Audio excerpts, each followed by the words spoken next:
Сама пекла, конечно, на свой день рождения.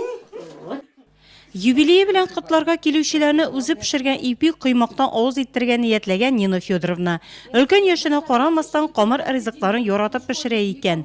Туган көнендә рәсми затлардан авыл җирлеге һәм үзенең күп саны укучыларыннан да котлаулар кабул итте ул. Самые искренние поздравления за ваш труд. То, что тяжелые времена, военные времена несли большой вклад. Большое вам спасибо за ваш труд, за ваши старания, за то, что вы так все, что у вас вы могли, отдали.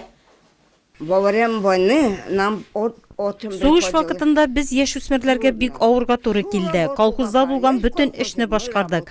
Язын өлкәннәргә җир сөрергә булыштык, тырмалы идек. Аннан кырда чүп утауда катнаштык.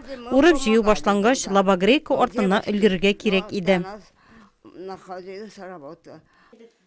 Укытучылар нәселеннән Нина Федоровна үз әтисе дә мөгаллим булган. Гомумән әтисе ягыннан нәселләре белән әлеге изге һөнәр ияләре.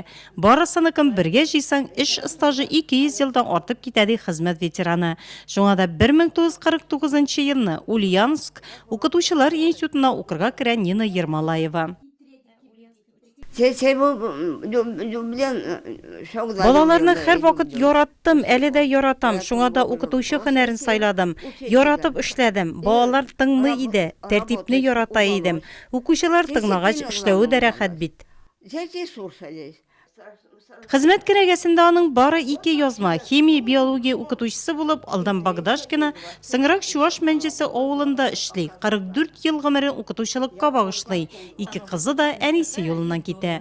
Она очень строгой была и очень требовательной. Әниебез бик таләпчән иде, тәртипне яратучы, укытучы иде, үз эшен бик яратты.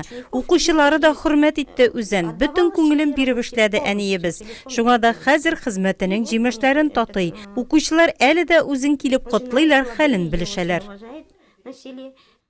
Тормыш иптәше Виктор Кузьмич белән 4 бала тәрбияләп үстергәннәр. 10 ел элек ире вафат булган. Картлык көнендә үз нигезендә балаларның хөрмәтен күреп яши Нина Федоровна. 4 оныгы, 6 оныкчыгы өчен дә кадерле ул. Хезмәт ветеранының иң зур теләге 90 яшенә җитү булса, хәзер исә бөтен туганнарын, якыннарын бергә җыю.